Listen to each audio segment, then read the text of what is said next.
अस्सलाम वालेकुम। उम्मीद है कि आप सब खैरियत व आफियत से होंगे। हज़रत मूसा अलैहिस्सलाम चूँकि अल्लाह ताला से कलाम किया करते थे, एक दफ़ा हज़रत मूसा अलैहिस्सलाम अल्लाह ताला से पूछते हैं कि या अल्लाह, घोंघट जिसे अंग्रेज़ी में बीटल कहते हैं, इसे आपने क्यों पैदा किया? अल्लाह ताला हज़रत मूसा अलैहिस्सलाम से कहता है कि घोंघट को मैंने इंसानों को सबक सिखाने के लिए पैदा किया है। हज़रत मूसा अलैहिस्सलाम मज़ीद सवाल करते हैं कि या अल्लाह, घोंघट के ज़रिए आप इंसानों को क्या सबक सिखाना चाहते हैं? अल्लाह ताला हज़रत मूसा अलैहिस्सलाम से कहता है कि घोंघट बड़ी मुशक्क़त के साथ अपना गोला तैयार करता है। यहाँ गोले से आगे जाने से पहले आप इसकी गोले की थोड़ी सी हिस्ट्री ज़रूर सुन लें, बीटल की यानी घोंघट की। घोंघट यानी बीटल जंगलों में पाया जाता है और इसकी पसंदीदा खुराक जानवरों का गोबर है। जहाँ कहीं से जानवरों का गोबर मिलता है, घोंघट वहाँ पहुँचता है और उस गोबर के छोटे छोटे गोले बनाना स्टार्ट कर देता है, बॉल्स लाइक चीज़ें जो है वो बनाना शुरू कर देता है।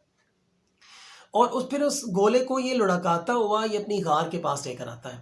अल्लाह ताला हज़रत मूसा अलैहिस्सलाम से कहता है कि घोंघट बड़ी मुशक्क़त के साथ अपना गोला तैयार करता है और फिर बड़ी मुशक्क़त से उसे अपने गार तक लेकर आता है।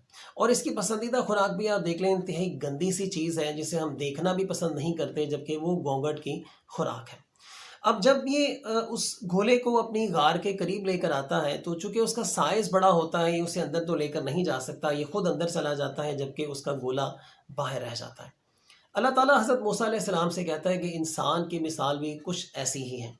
इंसान सारी ज़िंदगी जायज़ नाजायज़ तरीक़ों को देखे बगैर दौलत के अंबार खड़े कर देता है। वो कहता है कि मेरे पास ये दौलत भी आ जाए, मेरे पास वो दौलत भी आ जाए, अच्छा मेरे पास घर आ जाए, सब कुछ मेरे पास आ जाए।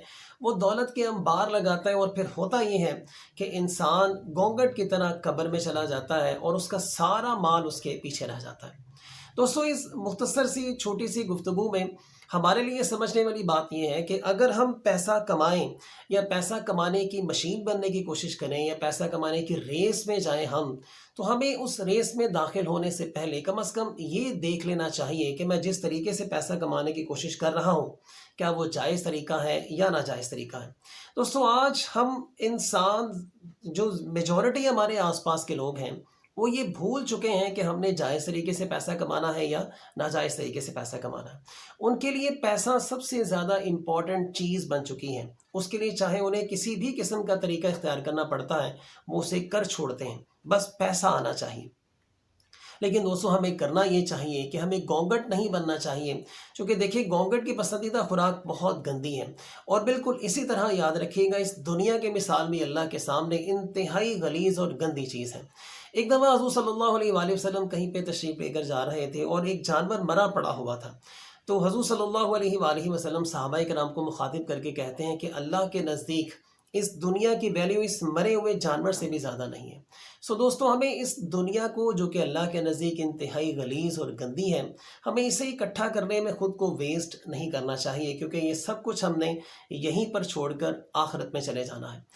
मैं आपको ये नहीं कह रहा कि आपने दुनिया को कमाना नहीं है, दुनिया भी कमानी चाहिए, लेकिन जायज़ तरीके से कमानी चाहिए, नाजायज़ तरीके से नहीं कमानी चाहिए, क्योंकि अगर हम नाजायज़ तरीके से कमाएँगे तो हिसाब हमें आखिरत में उसका लाज़मन देना पड़ेगा। हम सब अल्लाह ताला से ये दुआ करते हैं कि अल्लाह हमें हलाल की रोज़ी कमाने की जो है वो तौफ़ीक दें और हराम से हमें दूर रखें। उम्मीद करता हूँ कि आप सब भी ऐसा ही कोशिश करेंगे, हलाल ज़राए से पैसा कमाने की ज़्यादा से ज़्यादा कोशिश करेंगे और हराम ज़राए को आप छोड़ देंगे। आप सब अपना और अपने आसपास के लोगों का बहुत सारा ख्याल रखिएगा। अल्लाह हाफ़िज़।